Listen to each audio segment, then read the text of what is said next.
Those were fun times when I think back of it, because it was all about the music. There was no money, so it had to be about the music. It wasn't about, you know, selling units and all that horse shit. It was about passion. That was the war cry. That was like, we're gonna burn our idols and we're gonna create something completely different, and you're gonna have to deal with it. So, cue.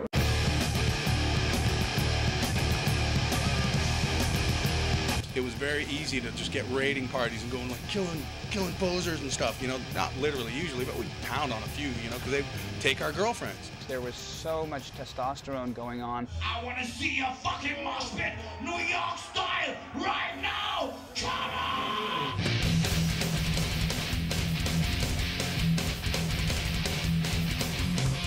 We've played shows in clubs where kids did stage dives and landed on their skulls and busted their skulls open.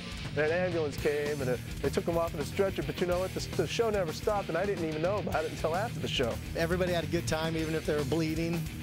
And I had a good time if they were bleeding. It was a really exciting time, you know, because the energy produced some really amazing music. A lot of the bands back in the day, you know, they were doing stuff that was absolutely brand new, and it was like, paved the way. No one ever thought about doing that stuff. They're geniuses, you know, for creating what they created, and you know, totally paved the way for bands like us.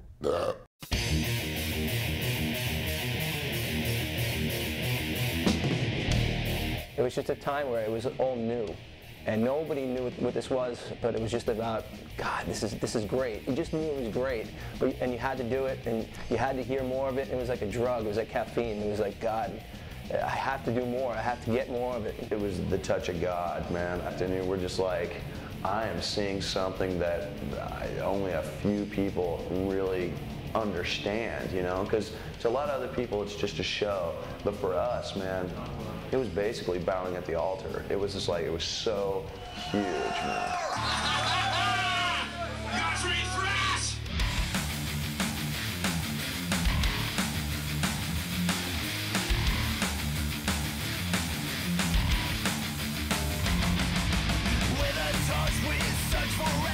We found the truth in loud guitars. With a help from our ancestors, we're heading for the stars. We took a hit from San Francisco, we took a ride to NYC. Any influence it could be, some from Exodus to SOD. Thrash, thrash, thrash, we do it for the thrill, thrill, thrill. We're forcing you to march, march, march, united in today. I suppose thrash was born back in the early to mid-'80s. Why did it come about? I think because, you know, growing up, I listened to stuff like Judas Priest and Black Sabbath, which I, you know, thought in terms of were metal. And then metal kind of got a new moniker, and it was more of, really what it was reinvented pop. And I think that it was almost an insult to a lot of us who grew up on Black Sabbath and Judas Priest and I suppose the later coming Iron Maiden, et cetera, et cetera. And we kind of took it to, let's say, that next level. A lot of people thought that it was just too much. You know, it didn't sound like, you know, the music that we were playing didn't sound like, you know, Van Halen or Rush. You know, it was totally on the fringe. I remember hating it first because I didn't know what to make of it. But about a week later, I was just completely sold on it, and it definitely changed my style and music from that point on. It was different from everything else. And when you think about Metallica and Slayer, and actually, you know, Anthrax, how heavy they were, especially Metallica at the time, nobody played that heavy. Nowadays, it's like you turn on the radio and everybody sounds heavy, everybody sounds the same. But back then, nobody had heard anything like that. It was the heaviest, fastest, craziest music you could hear, and that was the birth of thrash metal. When I was a kid, I started here, and I'm like, this ain't angry enough. I went to the next level. Got tired of that. This ain't angry enough. What can I get? Judas Priest. This ain't angry enough. I gotta go further than that. I found Venom and Motorhead, you know, and all the fast, aggressive stuff. As far as always bringing up the energy level and things like that, and getting faster, which was the natural progression, bands like Iron Maiden, such talented players, we wanted to also show how we could play our instruments. It wasn't about just playing fast. It was about playing some good, talented parts. You know, you had the new wave of British heavy metal. You had, you know, your gods like Priest and Maiden, and you had Motorhead, and we just took that, threw a little Discharge in, a little exploited, and there you have it. The word thrash originally came from the hardcore scene. Hardcore bands were playing fast and metal bands got influenced by it, thus you have thrash metal. The term thrash metal came about just because the crowd tend to thrash everything in their path, and it just kind of stuck. I've always been quite fond of the term myself. When I first heard the word thrash, I thought somebody was referring to trash, and that it was an insult. It's one of the names that when I heard it, I'm like, yeah, that's us. It's not like, it's like, well, we're not kind of like that. We're not kind of like this. But somebody said thrash, I'm like, that's a good name. Well, when you think of thrash, there are certain areas of Europe that you could address and say that some of the stuff came from. But really, thrash, I think it's safe to say, was born in America. Thrash really got started in 3 places. Los Angeles, we had the formation of Metallica and Slayer. The Bay Area was Exodus, and then New York was Anthrax and Overkill. So those bands collectively made a huge impact and influenced everyone in their respective scenes to do their own thing and build and grow. The scenes weren't really that different, you know. They were all centered around record stores that imported a lot of records and about kind of, you know, word of mouth, grassroots movement and tape trading. Everybody was dubbing tapes off and sending them to their friends. You got to check this out. This is huge. Promoting ourselves with cassettes, of course, that was it. You know, we were hoping to get a record deal for vinyl. That's awesome, vinyl. But cassettes we could make and copy the labels on a copy machine, and there were enough underground magazines and college radio disc jockeys to send us stuff to, so whatever it took, stuff had to go out. By the time you got a copy of that demo, it was like the 14th generation of it. You could barely make it out, but man, you know, it was like it was that whole thing. It was like, hey, guess what? I got a demo you don't have. I'm super extra cool, but it was sort of like, it was the early version of the internet.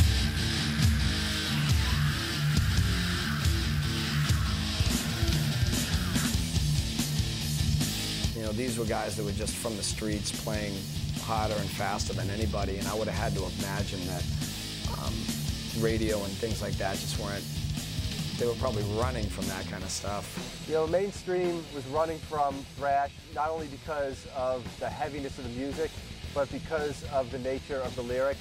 They were really provocative. When we started out, we were kids wanting to sing about the heaviest things we can. So it was murder, Satan, rape, you know, violent death, you know, and of course the obligatory nuclear war song. Lyrically, you went from bands who were influenced from by social stuff like us to just stuff like Exodus, where they would just talk about brutally killing people. We want to write about the bad things in the world, and the thrash metal music gives us a chance to scream it out. We cannot change anything, but we can scream it out. I ran a label back then, and it was really tough. It was tough getting distribution. It was tough getting your record played on the radio. It was tough getting it on the shelves of stores. Mainstream America was just afraid of it. They didn't know what to do with it. You weren't expecting to hear them on the radio. You weren't expecting to see them on MTV. A lot of times you weren't even really expecting them to be able to put a record out, because especially in the early days, you couldn't find a record label that was going to sign them. The 2 big thrash labels in America were Megaforce and Metal Blade. Pretty much every country had one, but the 2 big American ones really launched all the commercial powerhouses. You got John and Marsha Zazula out in Jersey doing Megaforce. You got Brian Slagle out in the Valley in LA doing Metal Blade. Well, they were the people that actually put their money where their mouth is. Johnny and Marsha Zazula and Brian Slagle, and actually started record labels specifically to release these records. Metal Blade came first. Brian Slagle in Los Angeles was a music trader turned record store clerk, radio DJ, label entrepreneur, and he did a regional compilation called Metal Massacre. On Metal Massacre, the debut compilation, the last song was Metallica, Hit the Lights. Well, Metallica first started out as just Lars and James. Wow! And they were basically just rehearsing in a garage someplace. And the first track that they ever recorded was on the Metal Massacre album. It's called Hit the Lights. Hit the lights!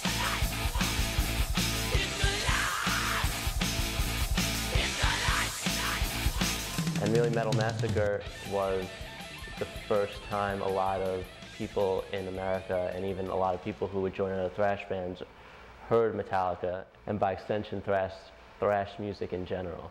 At that time when we started doing what we're doing in '83, '84, there certainly weren't a lot of bands in America that were doing the type of stuff that we were doing. The energy was there. The talent really wasn't, for all the bands involved. Like Slayer was doing like some, they were a crazy cover band called Dragon Slayer. And, Dark Angel was really bad at the time too, so, and then all of a sudden something just got cohesive, like Metallica got good. Everybody said, well, look, we got to step our act up. We were all looking for the most extreme stuff. And back in the day, the most popular stuff was stuff like Merciful Fate, Venom, Motorhead.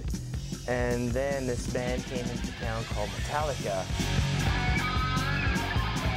That was the sound that everyone was looking for, but no one could, actually execute until Metallica came along. It kind of showed everyone how to do it. Well, the classic early Metallica lineup that a lot of people think of is, of course, Lars, James, Cliff Burton, and Dave Mustaine, who went on to form Megadeth. The Metallica was like the rulers of the scene back then, not only because they were making great music, but mostly because when they came to the scene was totally altered by their comings and goings of people in the band and what they were doing or not. They kind of affected every band that they touched. They moved up to San Francisco, got a record deal, swapped Kirk Hammett out from the huge local favorite band Exodus, sent Dave Mustaine spinning back to Los Angeles where he formed Megadeth and vowed his revenge on Metallica. And while recording their album in New York City, blew the minds of Anthrax. Yeah, Metallica inspired Anthrax. We were like, holy shit, we saw those guys rehearse in the music building in Jamaica, and it was very intense. There are pockets of bands in LA and pockets of bands in New York that played heavy metal, but it was Metallica that brought it up to the next level.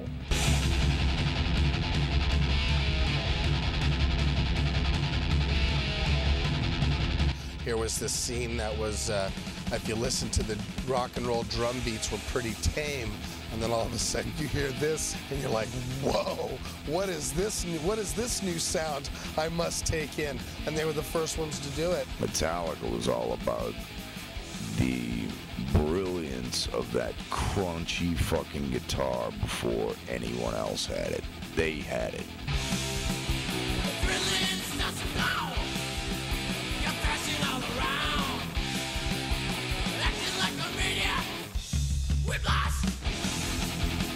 Thrash was an evolution. It wasn't created. I think Metallica, especially with Kill 'Em All, turned everyone's head. The impact of Kill 'Em All, the very first album, just blew everybody away. It was just so far ahead of its time. It was the ultimate thrash album. After Kill 'Em All came out, all the bands, the independent bands that got signed afterwards were just totally fast, just totally aggressive, just totally like going for it, and trying to be as thrashy as possible. Metallica helped define thrash metal. I mean, they were one of the first bands to blow up big with it, even when we didn't know how big they were going to get, but with every record, they were just redefining their sound and redefining what was going to be the new trend in thrash metal.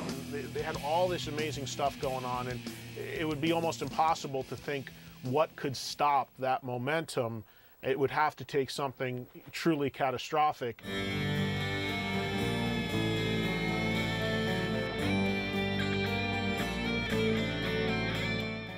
In September of '86, Metallica probably received the biggest blow, probably still to this day in their career. I'm sure they would say that, with the death of their original bassist, Cliff Burton. I was just about to go on KUSF, and I got a call, and it was KJ Doughton, their fan club guy, and he had just told me that Cliff Burton had died. They had a big accident in Sweden. And I went on the air, and I couldn't talk for a couple hours, and a lot of people had learned about it, and it impacted more people than any other event I can ever remember, because most people our age had never dealt with death, had never known anybody who died. When you talked about Cliff Burton, this was a guy that had his feet firmly planted on the ground, and it didn't matter if his popularity and success was, to the moon.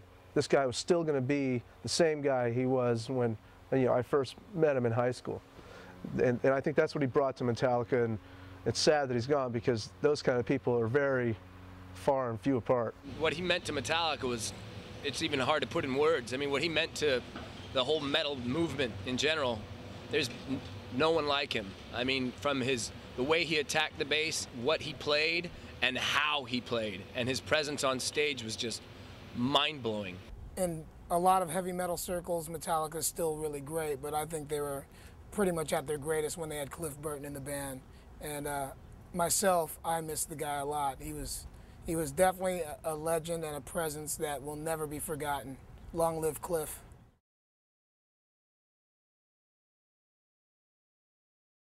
You saw them kind of gradually move away from thrash.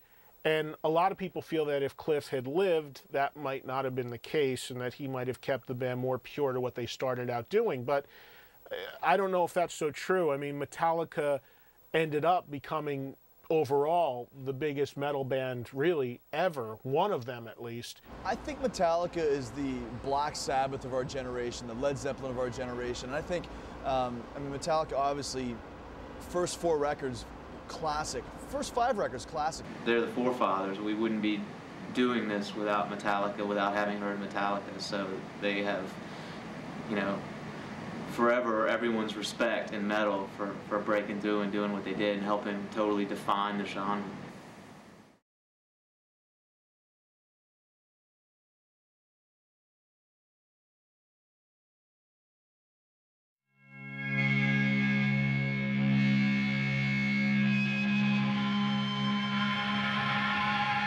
Being kicked out of Metallica, a lot of people said, has fueled me to be faster and better in Megadeth, and that's kind of true, but I was better and faster than them when I was in Metallica.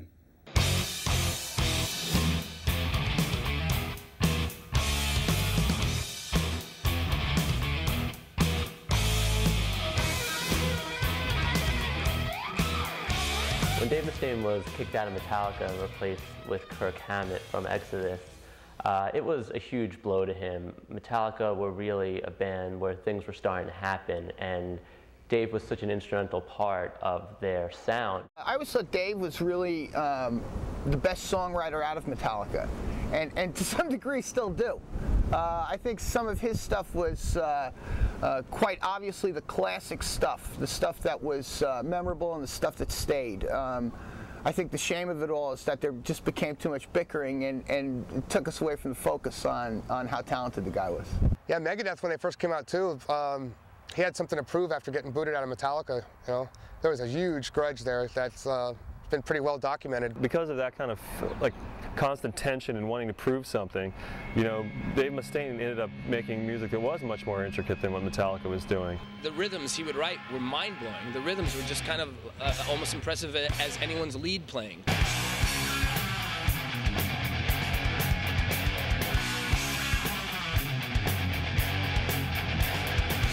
That was the fastest shit going on at that time. Yep. That was before Slayer was going Mach 10. I mean, I'm sure the old amphetamines helped a little bit, but still, they were flying, bro. So many of the bands at the time were really, they were starting out, but they were young kids and they were just learning and they were, doing good things. But Megadeth was really excellent musicians, and Dave went out of his way to find really good musicians to play with him. They were always the band that you would look up to because they were such great musicians. It was always like, oh, Megadeth, man, oh, check this out. And I think they almost brought some kind of jazzy feeling to the Thrash thing. They were almost like a jazz band playing metal. That's kind of like the vibe I got from them, because there was a lot of unexpected twists and turns on those first 2 records. So, and that just comes from Mustaine's kind of sideways brand of guitar playing, and that's what's always made him so original. Back in the time, it was very influential to a lot of people playing guitar and trying to rip fast like that, Megadeth changed my life, man. When I heard like Metallica was great and I was all about it, but as soon as I heard Peace Sells But Who's Buying, it was just over. I mean, that was like everything metal should be.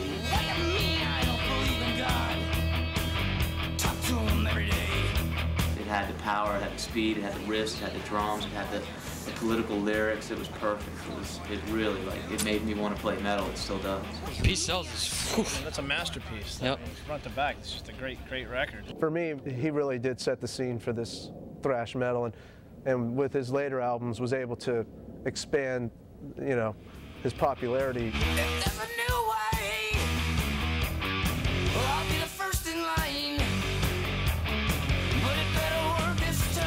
The sad thing, and this is really strange, when Kerry was playing with Megadeth, I showed him a lot of my style. Kerry's a good guitar player. For rhythm, he's great. In Metallica, I was the only guitar player, and a lot of that rubbed off on James.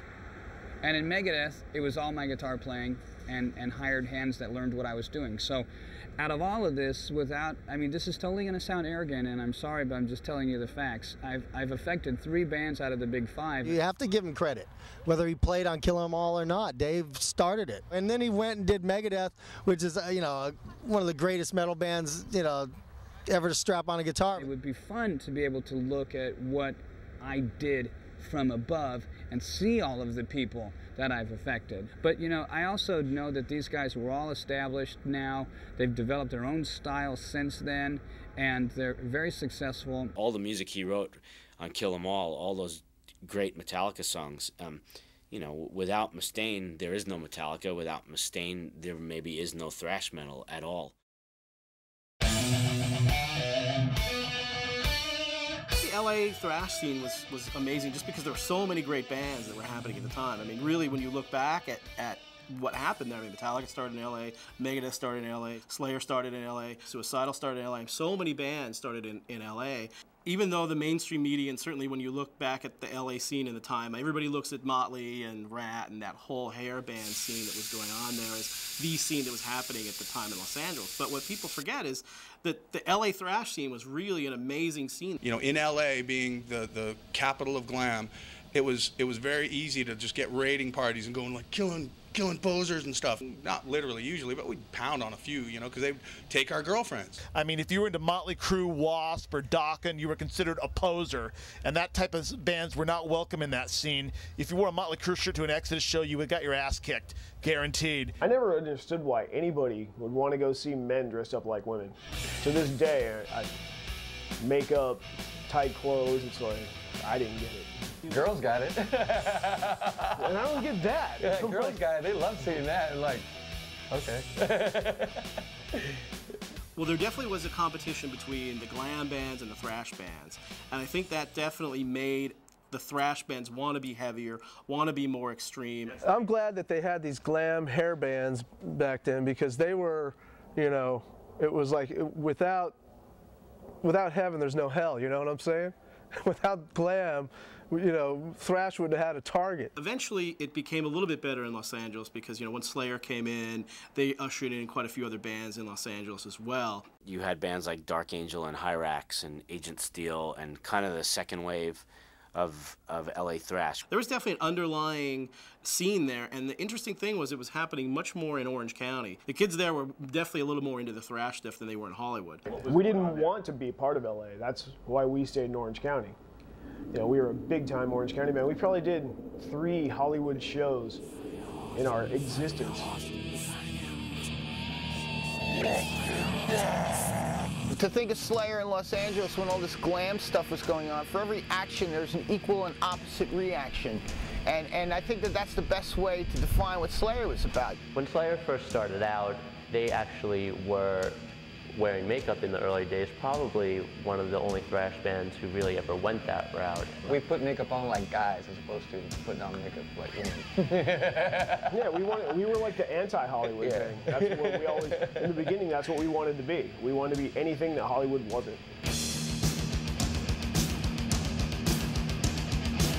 Yeah, when they first came out, I was almost like actually kind of afraid to approach them because they just seemed so evil, and the makeup kind of made them look even eviler. For me, when I first started going and seeing, I saw Slayer at the Keystone in Berkeley. It was my first thrash show.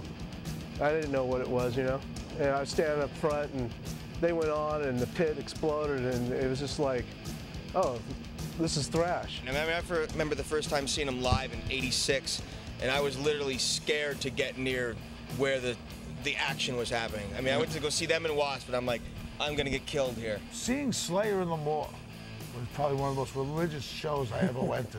It was the scariest place to be. I don't care who you were, and if you were Satan, you were scared. It was loud, it was heavy, it was amazing.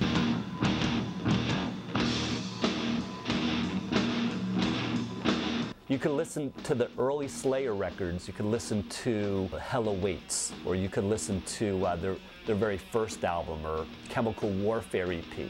And those are good, very good records, but the record that kind of changed me in so many ways was Slayer, Rain and Blood.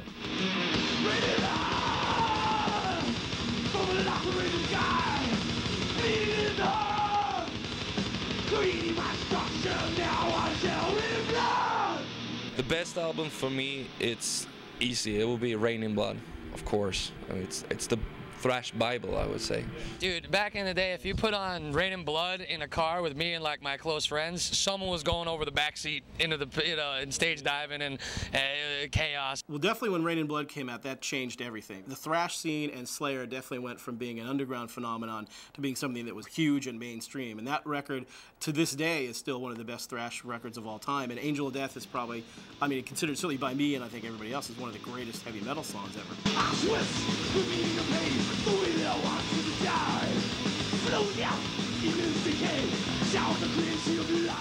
Angel of Death, the heaviest song of all frickin' time. Can I just say that? Insane, and I hate you for writing it, okay? Because I wanted to write it. Angel of Death! Angel of Death is the most horrifying lyrical song ever. You know, it's like everybody else stopped writing. You know, you can't top that. That's the apex of you know, thrash lyrics or whatever, where it told a wicked story and it kept you completely engrossed, and, you know, there's nobody could top that. Angel of Death! Mama to the kingdom of the dead! Infamous! Watch out! Angel of Death! Slayer is it as far as a live performance. You cannot see a bad Slayer show. It does not exist. It doesn't happen. So if you end up opening for Slayer, you're pretty much screwed. We got spit on the first We got night. spit on, but I just opened my mouth and caught it and said, yeah! Trouble, opening for us. Chicago band, right? So in the Aragon Ballroom, Trouble goes on stage. The crowd's chanting Slayer louder than the PA. I was like, wow, this is so fucking cool. And the drummer kind of snapped and he didn't handle it right. And it just got kind of ugly. Yeah! Slayer! Yeah! Slayer! Slayer! Slayer! Arguably the heaviest band of all time, and Slayer has never teeter-tottered or faltered for a second. And the integrity they've shown over those years has put them in the position where they are, where people, they've set the standard on what is heavy. Gods. Yeah. Slayer were pretty much the still reigning kings of thrash. I mean, you know, Slayer, they've influenced as many people or more as us and Metallica, you know. Well, Slayer really, when you look back on it, was probably the biggest and most successful thrash band from the LA scene. Even though Metallica started in LA, I think most people look at them and they really had their success when they moved to San Francisco. And Slayer was a true and true LA band. They still live in LA. And once they came out, you know, they influenced so many other bands, and you had a lot of bands that, if it wasn't for Slayer, I don't think at the time in LA you would have seen any other thrash bands that were out there.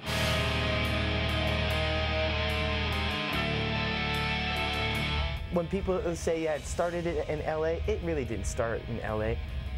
Metallica was kicked out of LA because they weren't understood, you know? I'm sure that after the fact, you know, it was really convenient for people to say, oh yeah, it started in LA, but no, it started in San Francisco.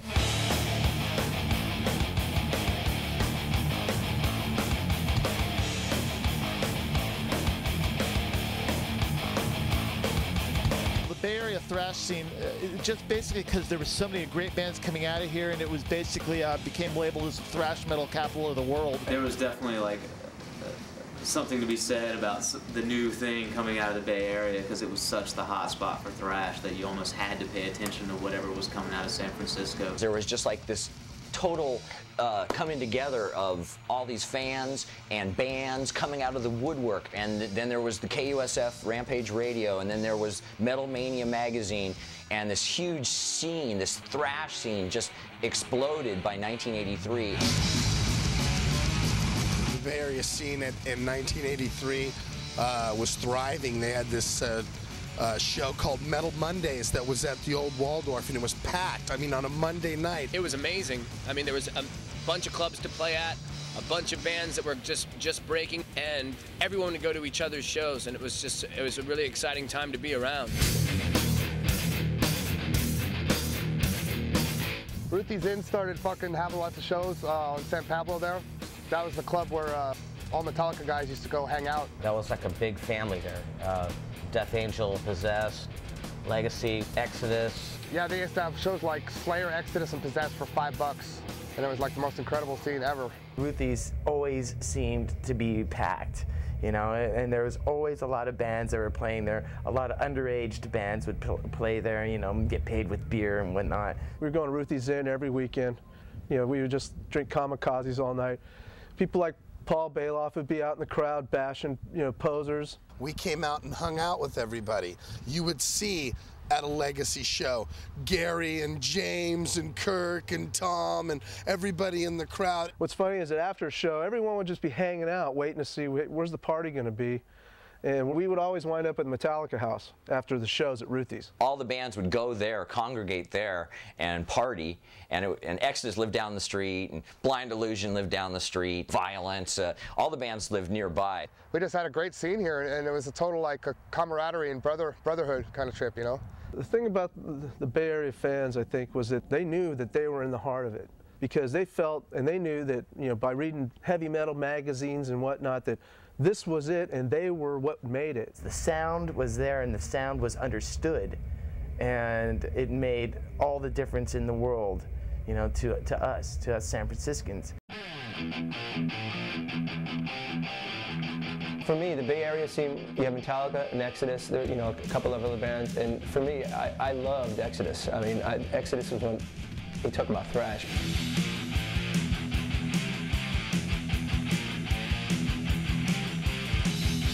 Exodus was so intense. The guitar work, the screaming, the yelling.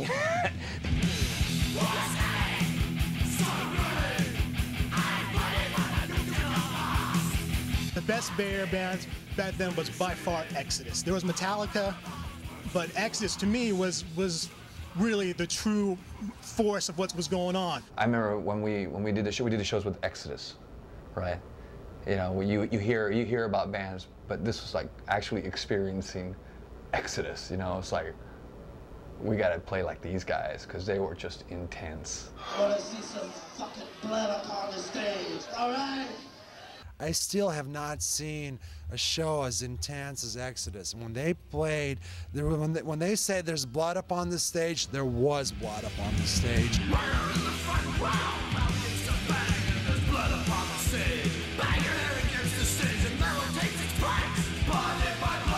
I mean, to me, you know, even Metallica, I mean, in some ways were influenced by Exodus. I mean, they even got Kirk, you know. Well, Metallica found Kirk Hammett playing in Exodus, and Kirk was a co-founder of the band. When Kirk left the band and joined Metallica, it freed me up to, like, you know, start taking the band in the direction where we are now, you know. So it was a good move for both of us. Better for him financially. Exodus continued without me, and I really thought that, you know, their first album, Bonded by Blood, was just such a great, exuberant thrash metal album.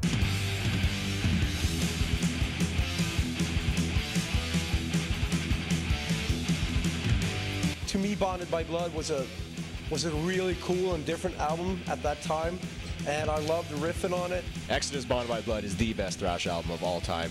I put it in and it just blew me away. It was insane. Just the raw power, Bonded by Blood by Exodus, with the alternate cover of the Siamese twin getting ripped in two.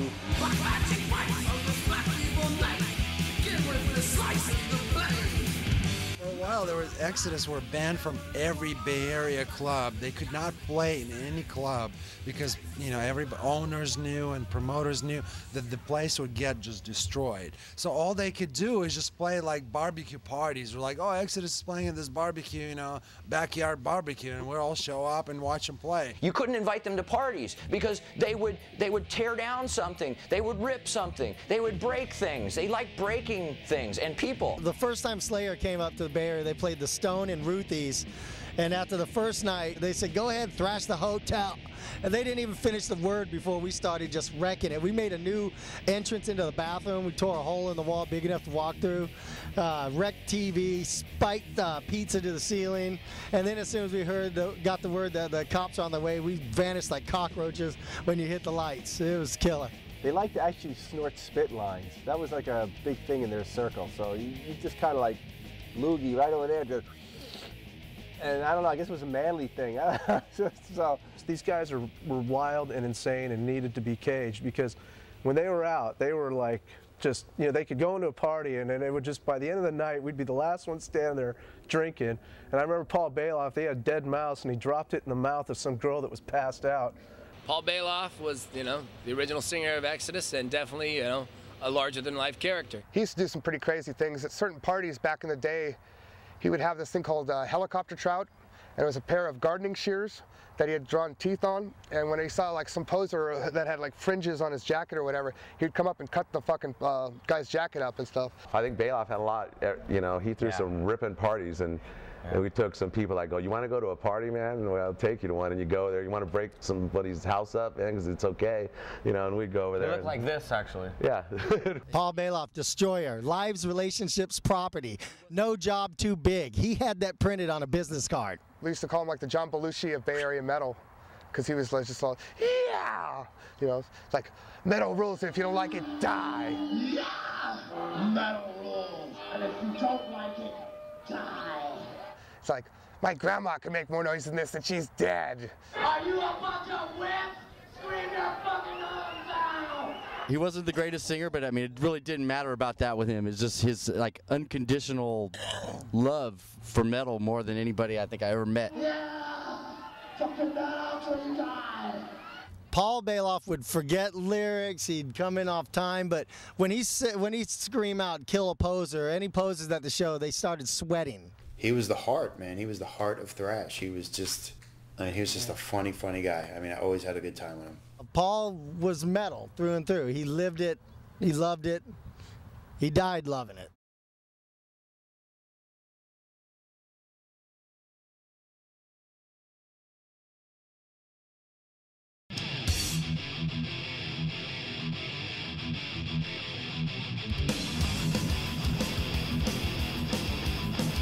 When Paul Bailoff left and Steve Seuss, or as we call him, Zetro, joined the band, there was plenty of reason for it. I mean, Exodus was a band that wanted to continue to work and go out and do tours, and they just weren't able to deal with Paul at the time because there's a lot of partying going on. I mean, if you knew Paul Bailoff, you knew that he liked to drink and he liked to do a few other things.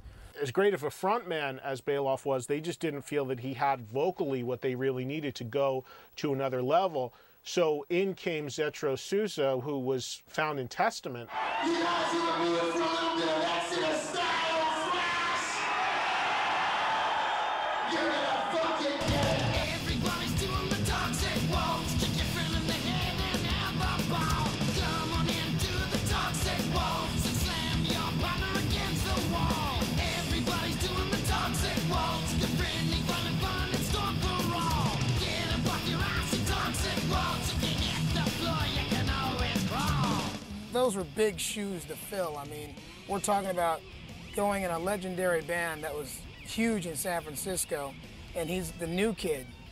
But I think he did a hell of a job. I mean, Zetro, to me, if anybody was going to replace Paul Bailoff, it should have been Zetro. One thing I'll say about Exodus, after all this time, for the last 20+ years since their inception, throughout all the trials and tribulations, the drugs, the deaths, the member changes, the mainstay and focal point has been Gary Holt, guitar player. He's kept this band alive throughout everything. he has been not only influential as a guitar player, but the band as a whole, from Bonded by Blood on, is legendary. It's a goddamn classic. What's a typical thrash kid like? 35 years old, 2 kids. That's the typical thrash kid. Now you listen to this, goddammit! I think the thing that really separated fans of thrash metal as opposed to fans of other types of music was the fact that they really just lived and died for this stuff. I live for thrash metal! No fucking buts about it, and I want to be in the video! Yeah! Watch out for the boss. It doesn't need commercial music exposure to survive. You have the fans itself who keep it around, as well as the good record labels. They're very loyal. They watch what you do. You don't get away with, like, you know, any bullshit or something. You know, you release a shitty record and they tell you, which can be pretty painful, but it's good.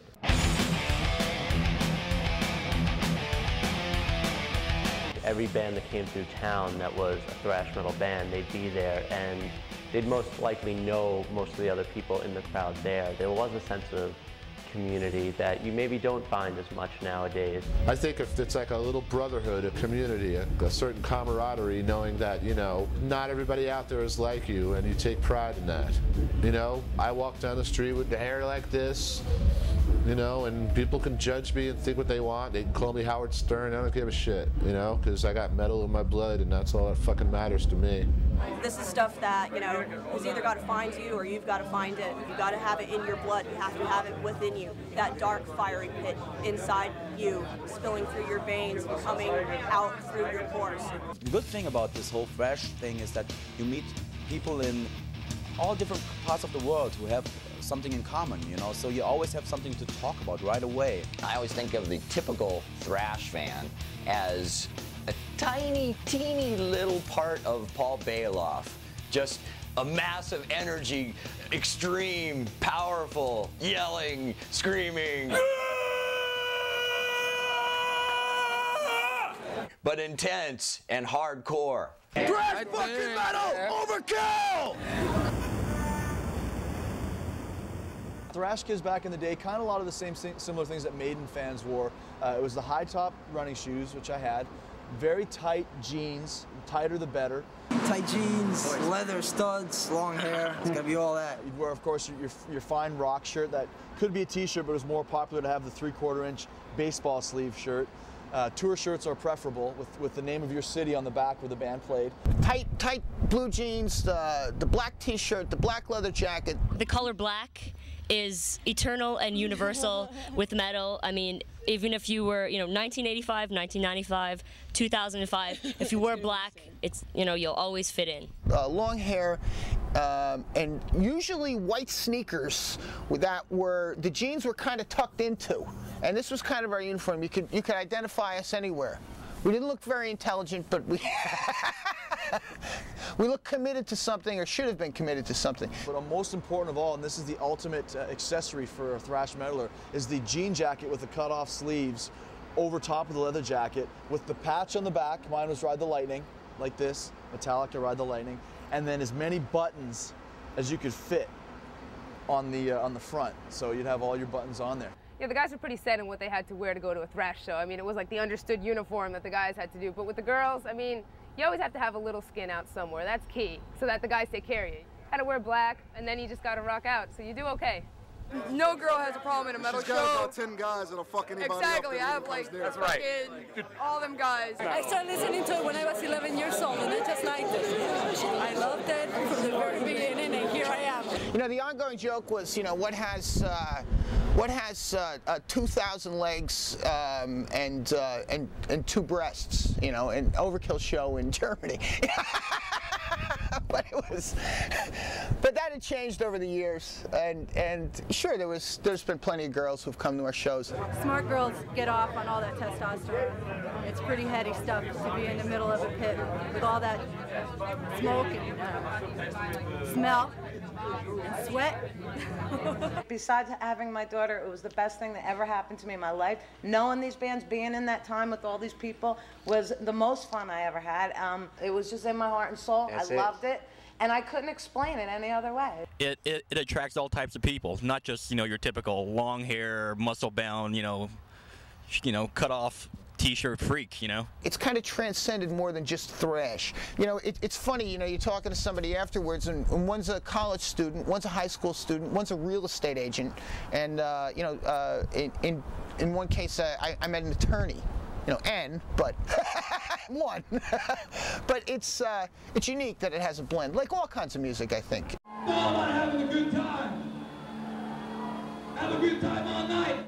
Thrash accoutrement would be the mullet and head banging, and then if you're a little more adventurous, stage diving and getting in the pit and moshing. Most of those bigger bands were separated from their audience because they were all playing bigger places, and we were at the club scene where you're on a stage a foot high, and it was easy to get up there and jump off, and they weren't part of that, so they didn't write their music for that. Crowd doing this thing called thrashing. Yeah, stage diving stuff. Stage diving. Yeah. What the hell? Never saw anything like it and was immediately addicted to it. Took headbanging to the next level. We used to all just bang our heads so unbelievably hard, where the first 15, 20 rows of the real intense fans at any show, all you would see were heads going like jackhammers and hair flying all over the place. There's no way that, we're going to let anybody walk out of any place that we play without a feeling of fulfillment and without their damn necks hurting. You want to see some heads move and some people flying through the fucking air? I like to be in the front row and headbang, but it got kind of hard because I had to keep ducking and making sure I didn't get kicked in the face by a stage diver. The people here trying to be as cool as they can about people stage diving. Try to cooperate with the guys working the stage, okay? People had never seen anything like that, so when you did play, the bouncers usually would shit their pants because they weren't used to seeing kids stage dive and, just the pit just going crazy, ape shit, kids beating the shit out of each other, but having a lot of fun doing it. You fuckers are sick! That's the one thing that people will always like when they think of this thrash. They'll think of kids beating the shit out of each other in the pit. It was totally insane. Like if you went to a show, it was basically like going to a football game or a wrestling match because you knew you were going to be a part of the show. Everybody had a good time, even if they were bleeding. And I had a good time if they were bleeding. We wrote knowing that it was just like people were going to go crazy at this part. You actually call it a mosh part. You couldn't wait till you got to that point of the song, and the fans couldn't wait because as soon as you would break into it, they would break into this, and the whole audience was going around, and it was a sight to see that it'll never happen for a first time again.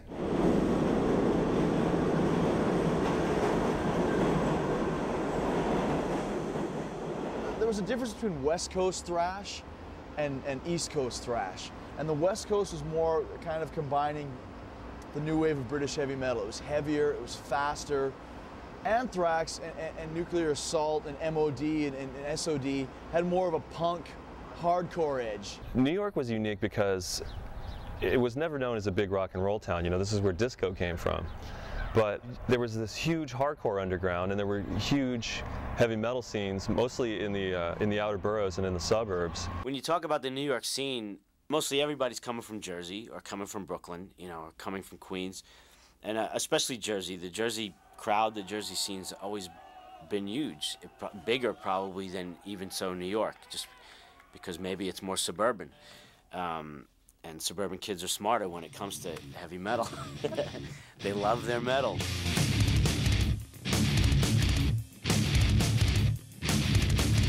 Down in Jersey, there was a group of metalheads called the Old Bridge Militia. The Old Bridge Militia was just like a real tight group of people that just felt the music. It really was something that you felt in your heart and your whole body. They were nothing more than just a bunch of guys who loved metal. Fortunately, I had a house that was on 29 acres, and what really separated us was we had a place that we could bring the bands to, where they could hang out, play, rehearse. It was the coolest thing because we went in there and there was food and there was kegs of beer and people were partying, and it was just such a great thing to be part of that scene because I felt like I'd arrived. They had bands like Venom, Slayer, Metallica staying over their house, putting on concerts in their basement. We stayed there for about a week or so because we had nothing to do, and he let us stay there. Yeah, we had no money. Yeah, we had no money, and he was really cool. They had a gig right in South River at this place, and the guy proofed them when they were going in. They weren't old enough to even drink, so they didn't even let them play that night. So Joe said, "Oh, with that, you're still going to play. You come back to my house, we're going to hook up the equipment." Hooks it back up, we get a keg of beer, and there you go. You got Slayer did a show for us downstairs.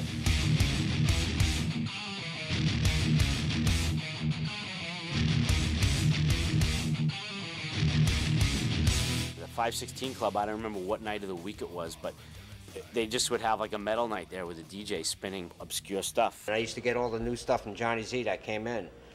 Any new metal that came in, he would give it to me and I played here, and the people would just commute through this town and come together for a metal night. I remember the first time walking in there thinking, okay, you know, people were just kind of standing around and banging their heads. I understand that, you know, but when I actually saw people with fake guitars, like in playing air guitar, that I had never seen that. I was like, wow, these people are really into it.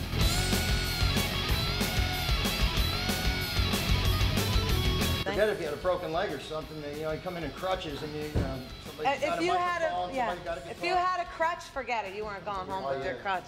Anything we could possibly find, and then after a while, we got custom air guitars. We made them ourselves, and they had little knobs on them, and we'd have telephone cord for them. I ain't proud of that.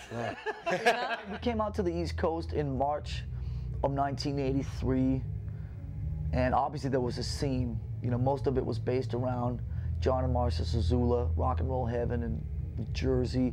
There was obviously a bit of a kind of a grassroots thing happening over in at L'Amour's in both. There was one in Brooklyn and one in Queens. If you're looking for a change in beat, take a walk down 62nd Street, where heavy metal lives. Welcome to L'Amour.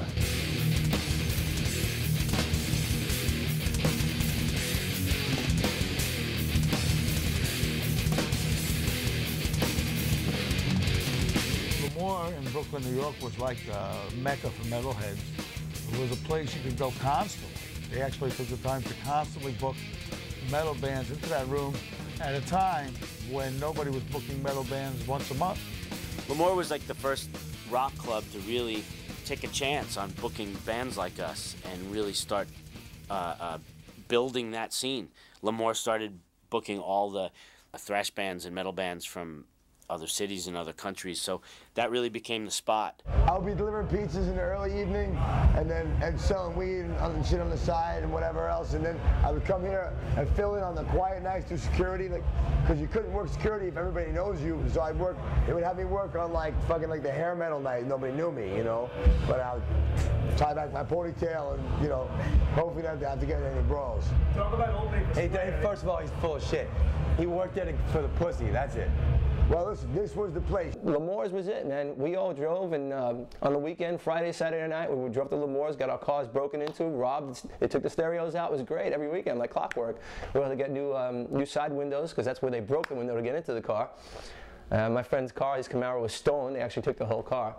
And then you went in, saw some metal, came out, and you had to get a tow truck. It was great. Yeah, I mean, I always remember hearing about all the classic shows, you know, bands like Overkill, Carnivore, Anthrax. Obviously, they were like the house band for a long time. From New York City,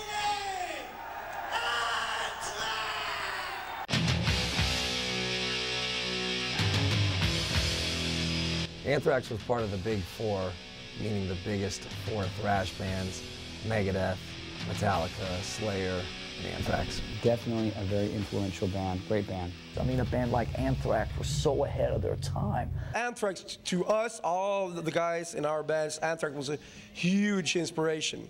You know, they're giants in this whole thing. They have their own unique sound. They brought the East Coast.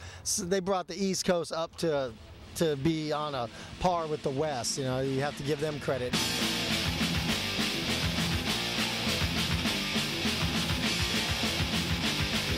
Anthrax was cool because they were totally different than you know, the other bands that were out there. They actually had singers, you know, singing over the heavy thrash stuff. You know, know, Joey and Neil Turbin were more singers than, say, myself or Paul, or even Blitz were, you know, at those days, even Tom Araya.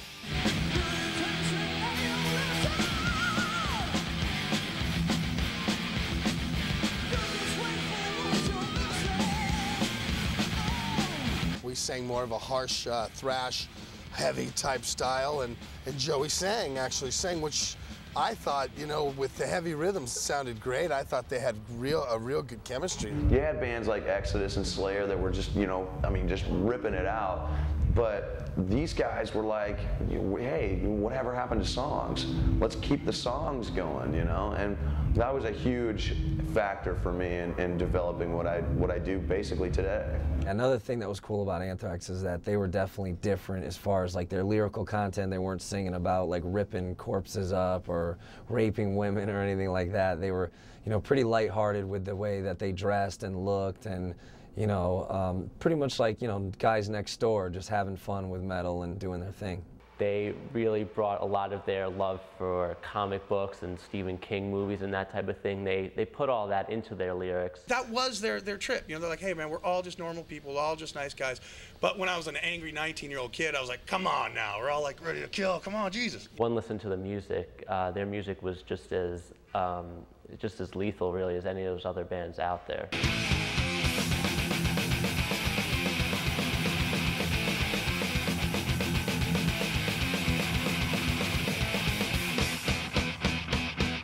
Anthrax to me was a great fucking band. They were like badass thrash metal, really fucking hard. Fistful of Metal was cool. Spreading the Disease was a good album, but Among the Living, I think, is their like sort of defining album. Among the Living, Anthrax, so thrashy. So ultimately thrashy. Among the Living is still probably my favorite thrash metal record of all time.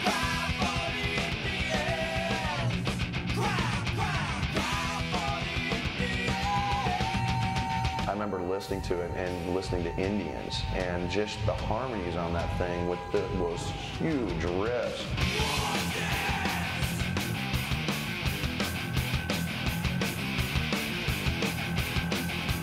You're like, man, this is great, because it was thrash, but it was different. The guitar tone itself, for me, defines thrash. Scott Ian's rhythm playing and Charlie's drumming. Charlie's still one of my biggest influences in metal.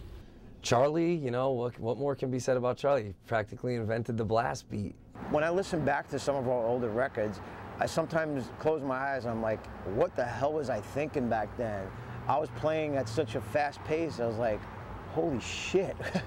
I just, you know, that was it at the time. And Scott, you know, is one of the, I mean, he's a giant. He's one of the most crushing rhythm guitar players. He's an old friend. And he took that New York hardcore kind of thing and incorporated it and created a whole new, you know, sound. You know, Anthrax certainly never sounded like Exodus or Metallica or Slayer, you know. And to me, like Scott Ian and James Hetfield are like the best rhythm guitar players in metal there ever was, you know. I think Anthrax also with like, you know, like using like the word mosh, it like started like the kind of like, you know, the pop culture kind of moshing in metal, you know, like caught in a mosh.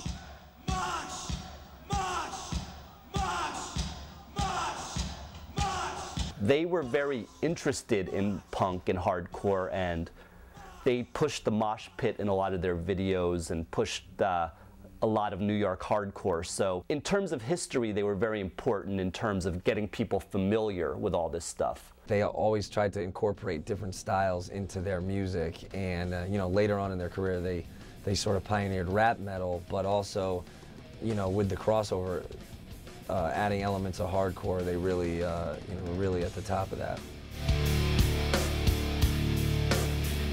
In the 80s, when all the hardcore bands started crossing over to sound more metal, and all the metal bands started crossing over to sound more hardcore, and the scene, it just changed, and new bands came out of that, which were already combining the two sounds. That was an interesting time because you had the whole scene, the thrash and the punk scenes kind of merging together. Suicidal really was the first ones that kind of brought that out. Then you had DRI and Corrosion of Conformity came right after them.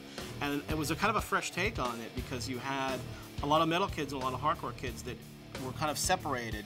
And the scenes were separated, but the music was very similar. The ideas were very similar. It was at least a breath of fresh air as far as I was concerned, because it's like you know, this isn't the only thing out there.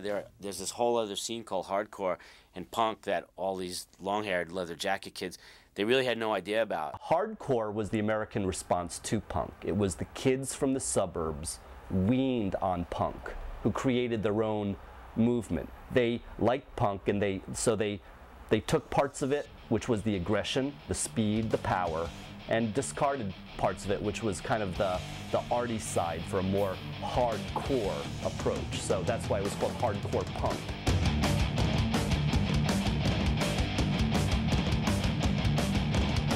I think it was like around 82 or 83 when I started wanting to go to see hardcore shows, and I was immediately warned, saying, well, you don't want to go to CBGB's on the Sunday because you have long hair and the skinheads will beat the crap out of you. Sometimes the hardcore kids and the metal kids didn't quite get along as well as you would hope that they would. So there was definitely some violence. In the early days when we used to have shows like that with different style bands, punk and metal bands, there was fights every day, every minute of the show.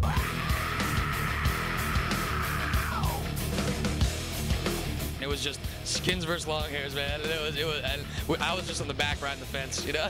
I had a mullet, so, you know, I was in between.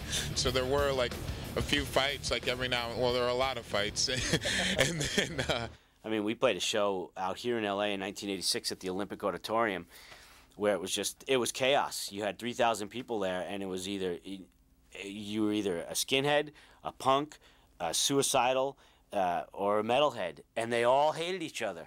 Everyone was just beating the hell out of each other. For no reason, It had nothing to do with moshing or slam dancing.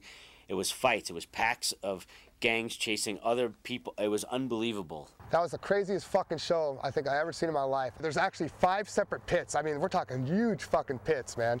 I broke my leg. It was God. It was heavy. It was, I don't know, you had to have been there.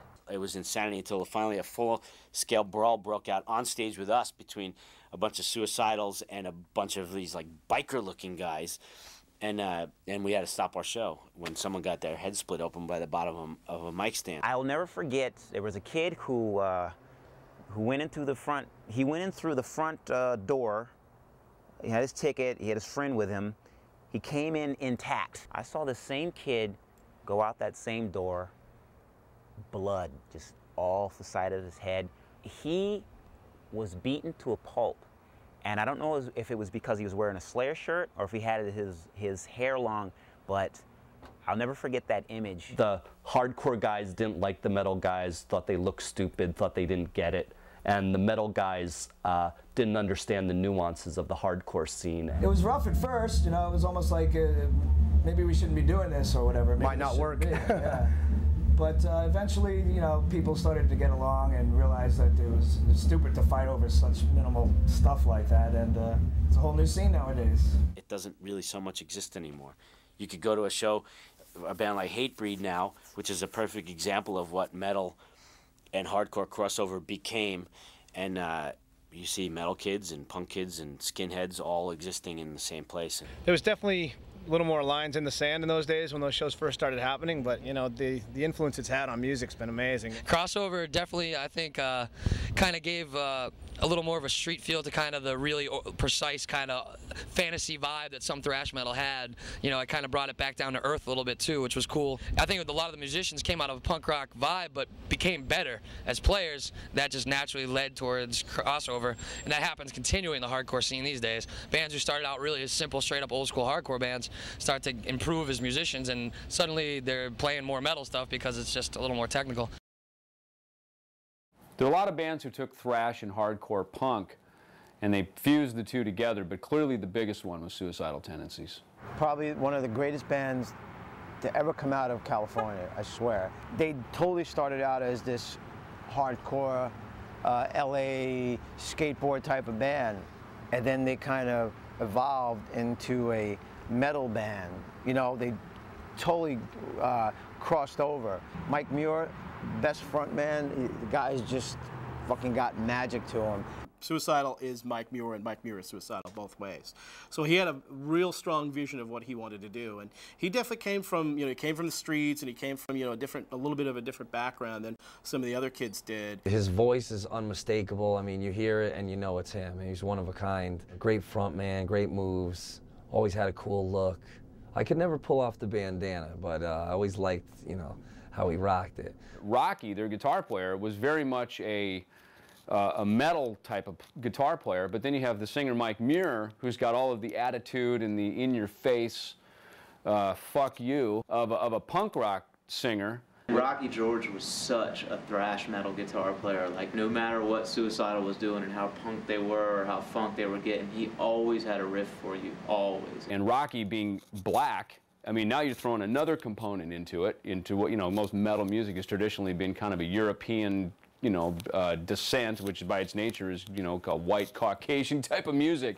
So now you're throwing in an ethnicity to it, which is perfect coming from Los Angeles, where it's such a melting pot. The Suicidal fans, like a lot of the other fans, were real hardcore, but they also added the element in of, you know, there was definitely some gang stuff. I actually remember seeing a news footage about Suicidal where they were banned from LA, and like there was, you know, like there was shows were being shut down, and, you know, gang affiliations and all like that. So they were always very intriguing to me. I always felt like they brought a real sort of street level attitude. And they were like one of the first DIY bands, do it yourself, you know. They toured, they went on the road, they set up their own shows, they booked their own venues. The first hardcore band to have a hit record was Suicidal Tendencies. Institutionalized was on MTV. It was a big seller. It was a really important record, and that's a really important band. And that first Suicidal album is such a classic to me, and it still holds up today because those songs are like pop songs. They wrote pop songs, but in a really, really aggressive style. I'm not crazy, here's the design. You're the one that's crazy, here's the design. You're trying to be crazy, here's the design. What 16-year-old angry punk rock or metal kid did not know the lyrics to Institutionalized? I'm okay, I'm just thinking, you know, why don't you give me a Pepsi? She goes, no, you're on drugs.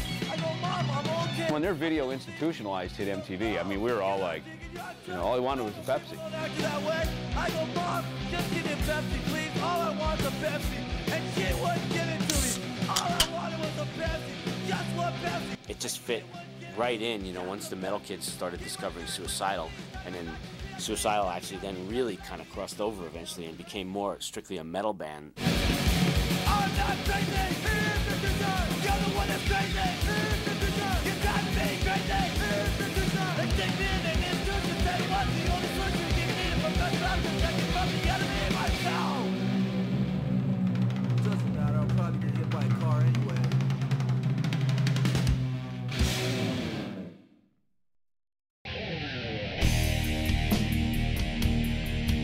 Thrash bands really weren't selling a lot of records, so if you were a member of a band like this, you had to get used to being away from home a lot, because your bread and butter and where thrash really came alive was on the road, and that's how so much of this stuff broke. Touring was just essential. No radio station would play the crazy music that we were playing. So you'd go on the road, travel to any city that would have you, and play for all the headbangers. We were getting worked so hard.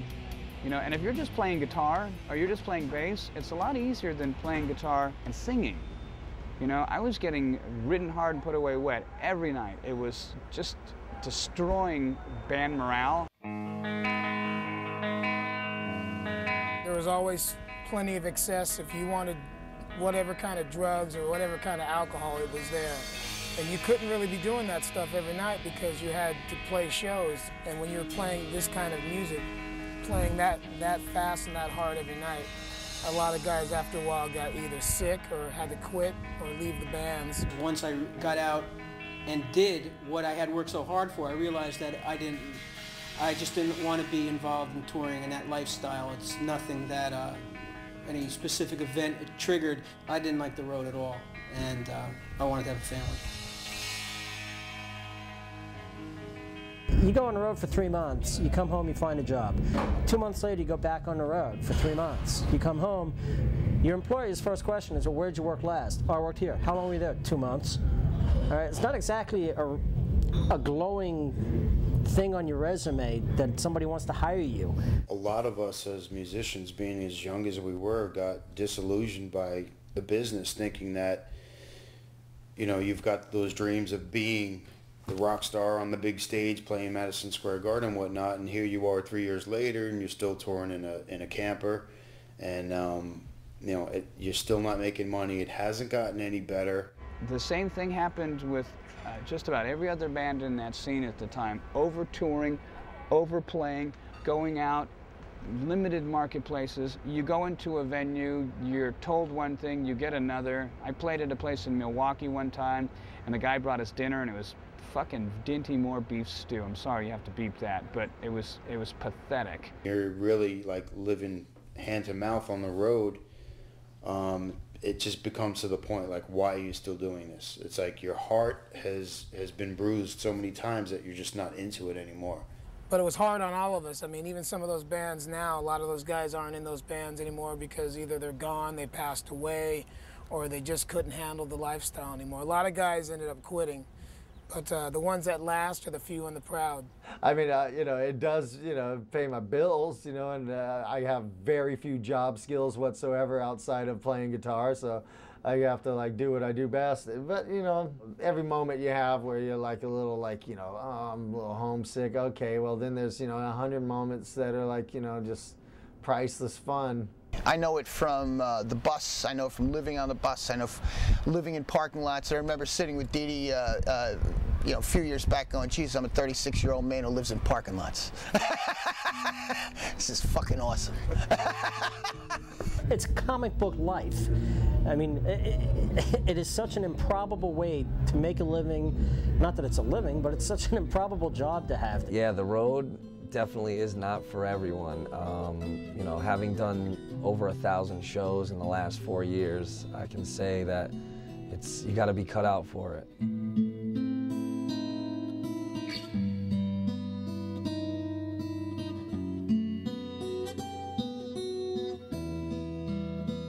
Yeah, you got to wonder if, you know, the early deaths, the trips to rehab, and all these things, did the road have anything to do with this? Yeah, probably. Being on the road all the time, trying to be able to sell albums, which is what they had to do.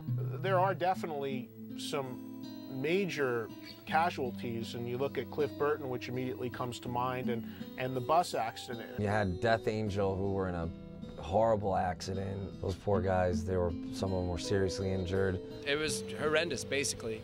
You know, Andy got really badly injured, and you know, I got slightly injured. It's pretty much the worst day of my life. So I just, you know. It led to the end of our band. Absolutely. Paul Bailoff of Exodus died of a stroke, which a lot of people contributed to his lifestyle. Bobby Blitz had a stroke on stage.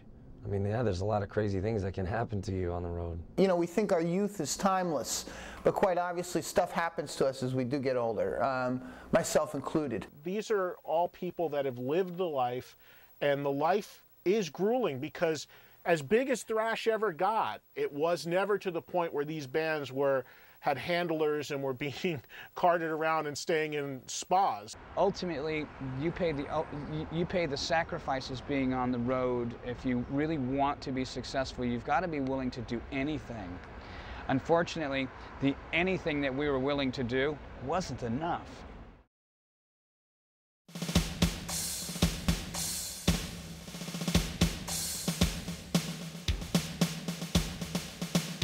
I mean, the thrash movement in general in the United States was quite large, and the buzz was undeniable. But then when you'd fly overseas and play there, it's another story entirely. We could not believe the reaction that we had when we first went to Europe. I knew there was a big thrash following, but not like this. Everyone was totally raging. The back rows were just as intense as the front. The Europeans, I think, were just so psyched to have entertainers from America coming there to play. You were like accepted sight unseen. The American fans were more judgmental when seeing you for the first time. You had to prove yourself. The only attitude those kids had was a good one. You could do no wrong in Europe, especially in Germany. Not putting down America, because we're an American band and I'm very proud of the heavy metal scene in America, but Germany is definitely one of the greatest heavy metal countries in the world. The shows are really big, the fans are completely diehard. If you're a thrash metal fan, that's actually somewhere you should go, because Germany kicks ass. I mean, you just have to see it to believe it. Well, we figured only in the States they would know all about stage diving and having a pit going and everything, but over there they can compete with anything that they have here, anything. I mean, some of it was even better. Definitely. There was a huge scene in Germany, naturally born out of the scene that was born in the States. In Germany there was a big underground scene, and a lot started it with tape trading of American bands like, you know, Exodus, Metallica. It was for a while, it was like a family kind of thing. You know, all the bands would get together, party, and, you know, have kind of hang out at each other's rehearsal rooms. It was more beer drinking than rehearsing, you know. And in the summer we had a lot of parties. The way the Germans did it was they were 16, they drank a lot of beer, and they played as fast as they could. Sometimes they kind of went off the tracks a little bit. Yeah, it's a big difference if you listen to Exodus or Slayer or Sodom and Creator, you know. Because I think Sodom and Creator, they have an own style because they're coming from Germany. The German thrash scene, the vocals were more guttural, a lot of screaming. And they brought the Sometimes it was the broken English that it didn't matter. All that you needed was guitars, screaming, shouting vocals, and loud amplifiers. To me, that was the most important part of what attracted me to the German bands. When I started listening to thrash, it was mostly like Creator and Sodom, the German stuff. In the German thrash scene, you had three big groups: Sodom and Destruction and Creator. But Creator were the band. They were the Metallica, in my opinion, of the thrash metal scene in Germany.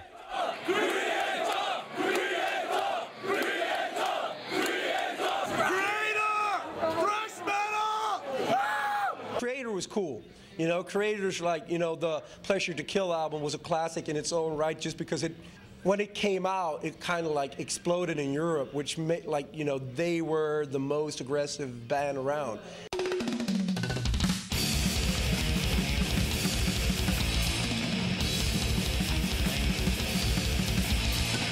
Creator's great. Definitely one of those, you know, European bands that I always think of when, you know, when I'm looking back. I mean, you know, Pleasure to Kill. Pleasure to Kill, the best fucking album. Creator, I mean, in my opinion, their second album, Pleasure to Kill, was probably the heaviest, thrashingest album ever recorded. coffin is open for me.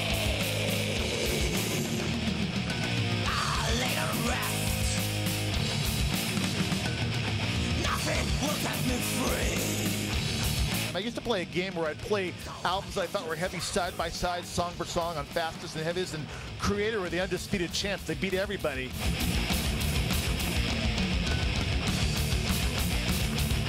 Creator was also one of the first bands that really got into the halftime stuff, the really, you know, crushing metallic breakdowns. I like, you know, Millie's Attack. I think Creator is mainly the reason why I sing the way I do with the screaming vocals, like the way Millie did.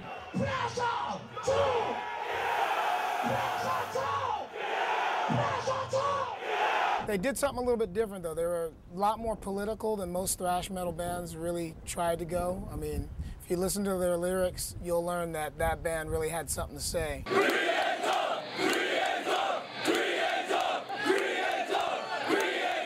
Creator, along with the other German bands, really helped jumpstart the thrash movement, not only coming out of Germany, but being so influential to a lot of the thrash bands, you know, in a worldwide setting. I mean, countries that you wouldn't even expect thrash was coming from, you know, Switzerland. There's two big Swiss bands I really like myself, and it's Celtic Frost, of course, and Corona. Yeah. Good bands. In my opinion, Celtic Frost is the most influential one of them all. And they're still important to me. I can still go back and listen to the old Celtic Frost stuff. But they definitely introduced some elements you hadn't heard at that point, you know, like having female vocals. Always respected them for being like some sort of avant-garde or whatever. Canada may not be the first place you think of when you think of thrash metal, but they actually had a really cool scene and some great bands like Voivod, who are one of the most experimental of the thrash bands. Voivod, probably one of the most technically proficient thrash bands I've ever heard, you know, and willing to do anything, you know, just all over the map. I loved Voivod. They were off the chain, you know, it was so brutal, so raw, and still, like, innovative, you know. So I have a tremendous amount of respect for those guys. Brazil is really most known for being the home of Sepultura. Sepultura was a band that nobody thought was going to make it, you know, from Brazil. They came out and they were like, we can throw down just as hard as any of you guys. Literally, they changed, like, you know, the way people played it. I mean, especially KSAD, everybody was coming out, you know, sounding like Sepultura. I mean, I wouldn't be a singer of a band if it wasn't for that record. They definitely actually helped a lot too, because they brought another element to the scene, and they were really proud of where they were from. And I think that was, you know, a lot of people respected that they were so proud to be from Brazil and playing thrash metal. Mortal Sin, you know, from Australia. I mean, Australia? Yeah, by the start of the 90s, there were thrash bands popping up in almost every country. There were thrash scenes everywhere. And there was this mega tour that started out in Europe, and then it made its way over to the US, and that was Clash of the Titans. I went to Clash of the Titans. That was the first real thrash show. So that was Alice in Chains opening, Slayer, Megadeth, and Anthrax. Clash of the Titans, Slayer, Megadeth, and Anthrax. That particular show, I think, was just, for my first concert, you know, anyone that was there can tell you, it was just amazing. I think that Clash of the Titans was so significant because it showed that thrash. It was the first time, and really one of the few times, that thrash emerged from the underground and really was a huge thing, and really could you almost say mainstream it became. It really almost did.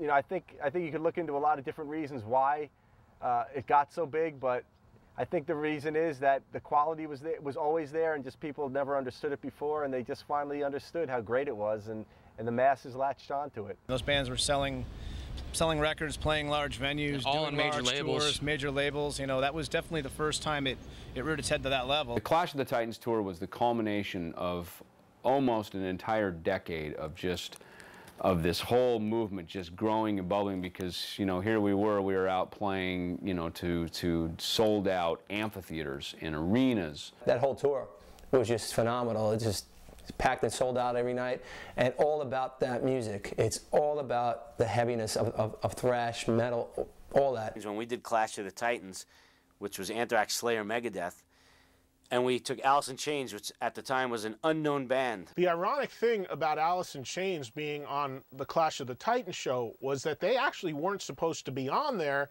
They were on there as a byproduct of the fact that Death Angel, another thrash band from the Bay Area, couldn't, because they had had a really you know, life-threatening bus accident. We were offered that tour, but that was post the accident, and we just couldn't do it and didn't do it, and then so they got Alice in Chains to do that, and then Alice in Chains was on the bill, and that kind of threw a lot of people for a loop because no one had heard of them, and they weren't a thrash band. And they were out there opening for 15,000 Anthrax, Slayer, and Megadeth fans who were just not having Alice in Chains at all. I remember gallon bottles of piss being thrown at them.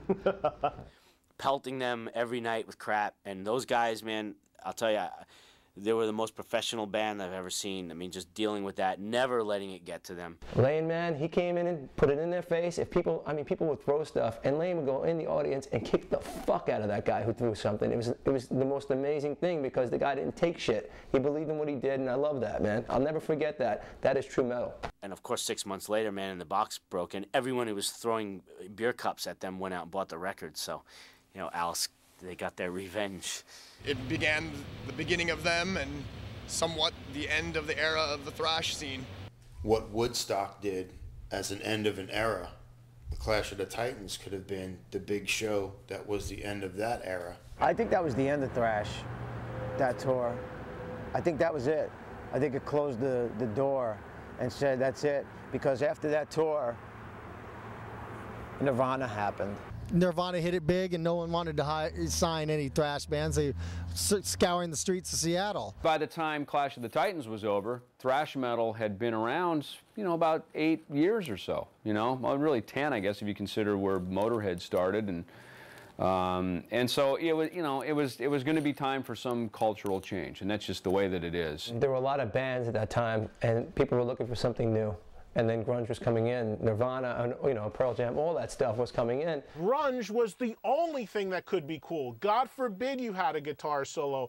God forbid you had any sort of look, you know? And it was just a blanket squashing of all sorts of rock, hard rock metal. I always found with those grunge characters, you know, they were so close-minded. They were so close-minded, and still look to this day. Did you ever see those bands ever repaying the favor?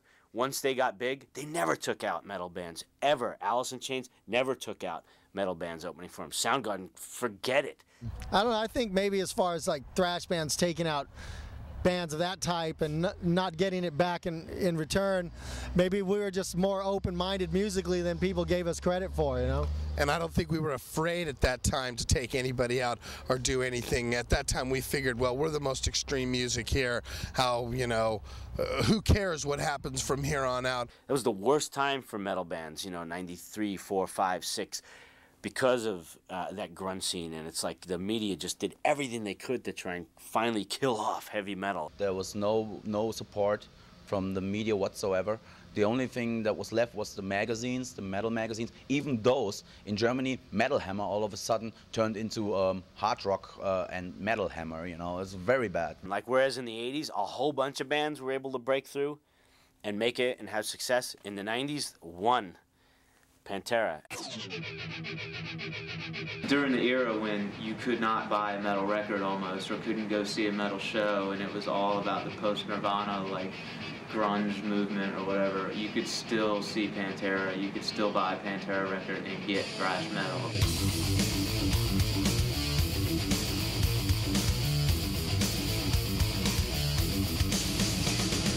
They showed that people still wanted to hear heavy stuff because they were going platinum at a time when you couldn't say metal. There was no metal being exposed anywhere. Metal was supposedly dead. And metal was Nirvana. Yeah, and they're topping the Billboard charts and going platinum.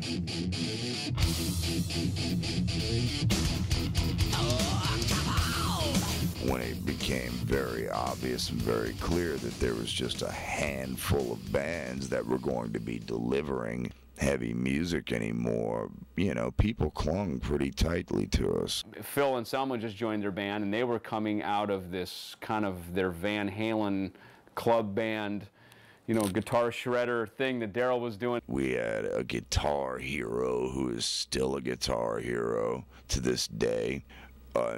Insanely tight, unique rhythm section. The lead singer with no guitar binding him down, just freestyle lead singing. They were really morphing into what Metallica was doing and what the thrash metal thing that was going on at the time. They were heavy, they were thrash, they were metal. They came across as it, they projected off the stage that vibe of, you know, we're gonna stomp your face in if you get too close. Totally influenced by Slayer and Venom and Possessed and, you know, Metallica and all those type of bands, and they really flew the flag for thrash metal throughout the 90s. By, you know, the early 90s, they put out Cowboys from Hell and then Vulgar Display of Power, and then they picked up and clearly led the charge. You put in Vulgar Display, actually you can put in Cowboys from Hell, and it's just like, you know, you listen to that record and you're like, wow. It just like strikes me every time I listen to it.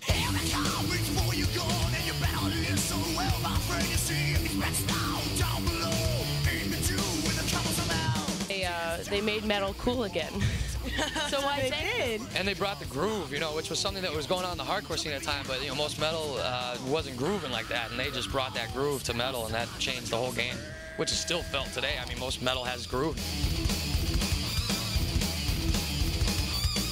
You couldn't help but bob your head to some of the riffs. They were were like, oh my God, it's so heavy. Great groove in their music, and I think amazing that's what musicians. made them a good band. They're such an obvious band. It's like Metallica, you know. They've done so much shit, sold so many albums, and like done so much good for metal. It's pointless to even point out anything more. It's like they were the shit when they came out. That's it.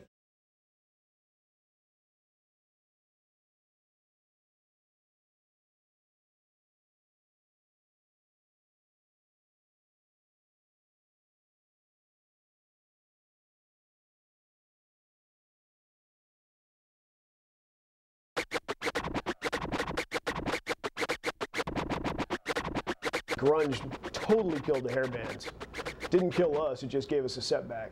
And then after that, the Limp Bizkit type of music came out. Nu metal, a lot of times is considered, you know, the rap, rock, fusion of the past few years, you know, as well as, you know, someone with a DJ, turntablist in the band. What do you guys think of the new stuff that's out now, some of the newer bands? You think any of the new stuff? Not the new metal shit, but, you know, some of the other... What do you mean, fake metal, rap metal? Yeah, rap metal sucks shit. If it wasn't for thrash metal, there wouldn't be new metal, even though I hate to say that because I am definitely one of those people that feels the same way as all the true metalheads do feel, that new metal's not real metal, it's new metal. I mean, you'll never find a thrash fan that doesn't like Priest and Iron Maiden and stuff. They want to hear guitar solos. They want to hear, you know, epic stuff, you know, instead of just tuning as low as you can and going da da da da da da da da da da da. A few years ago, they started up with the whole rap metal fusion thing, and that became new metal, N-U metal. And that's a whole different thing than new metal, N-E-W. New metal. Bands that now aren't being tagged with the new metal category, these bands are being considered like they come from more the school of where we came from.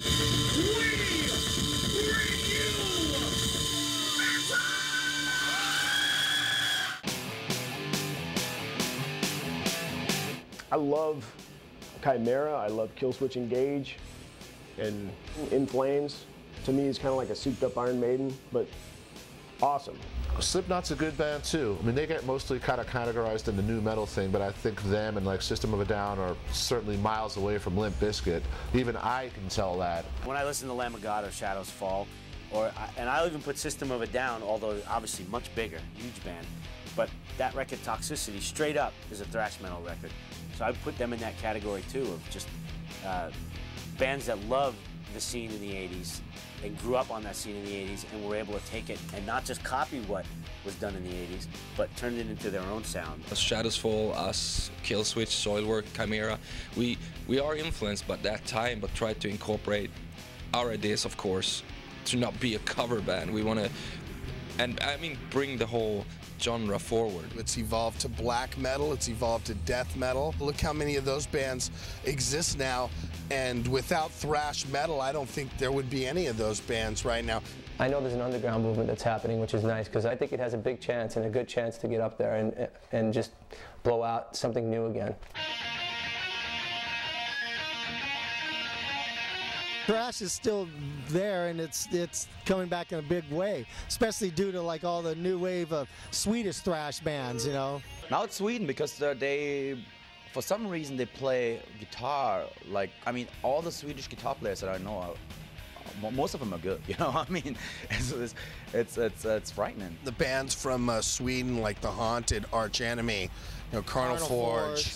Yeah, bands like that. You have other bands like Do Scented that are just ripping it up. If you look at the lineup of the bands coming out right now, it's much stronger if you look at the whole roster than it's been for a long time if you look at the metal scene, because there are so many varieties. It's fun and it's good, and the whole thrash era was just sitting there waiting for somebody to like open up Grandpa's suitcase and find the old flipped up hat and, you know, what's this? You know, what is Daddy? What is a mosh? I think like metal's in a terrible state, or it was in a terrible state a few years ago. Now it's like young kids are finally fed up with shitty bands and they just want to hear the real shit. Just in the past, I think 2 years, there have been like so many bands just popping out of the woodwork. Bands like Municipal Waste, Bonded by Blood, Merciless Death. There's a lot of bands that are just direct throwbacks, and there's bands that are trying to incorporate stuff like black metal and death metal into thrash, like Skeleton Witch and Arsis. I mean, it's definitely a resurgence of thrash metal. Labels like Earache and Heavy Artillery are signing these young bands. As long as it is from the heart, that's also, you know, it's a cliche to say that, but it's true. And it's not like bands that existed in 1988 had an exclusive license to make good thrash. There were plenty of followers and a lot of people who were just imitating what was going on around them back then. So today, I mean, when you're in the same room and the energy is undeniable, it doesn't matter. It's timeless.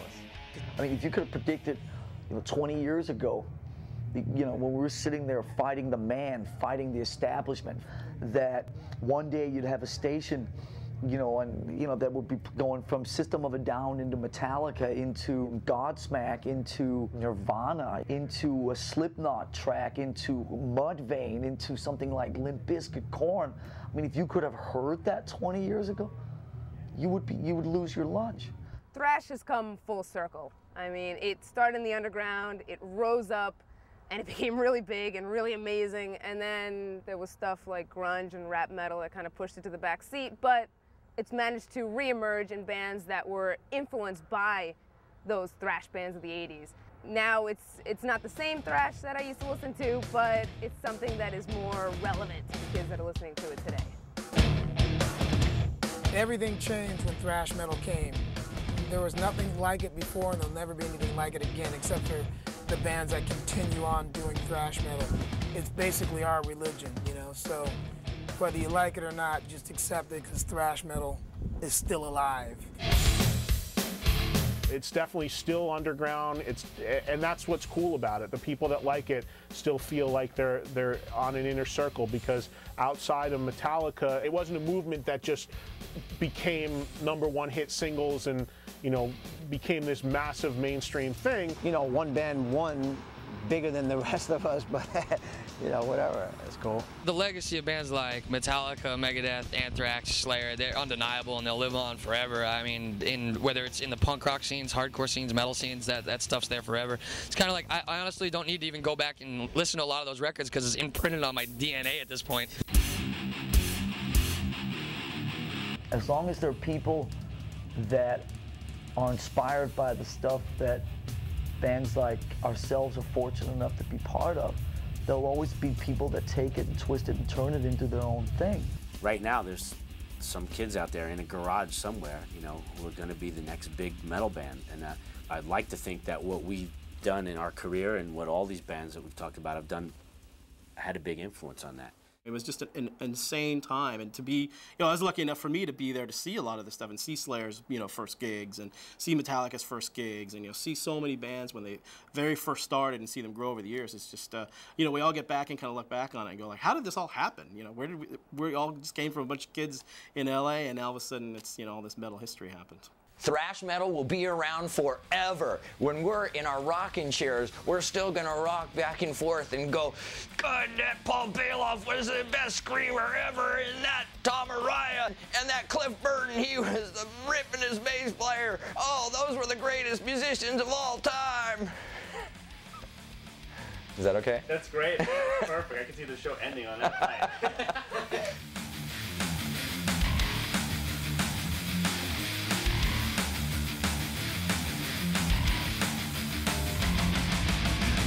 Can be more complicated. The formula that's so elite. Make you rich that will blow your heads off. Pumping leads that will tear you apart. The urge is buried deep within us. Crush the one that refuses to march. The law is metal, and metal is the law, and hell is breaking loose. Thrash, thrash, thrash. We do it for the thrill, thrill, thrill. We're forcing you to march, march, march. And I ain't today. With a torch we search for answers. We found the truth in loud guitars. With a help from our ancestors, we're heading for the stars. We took a hint from San Francisco. We took a ride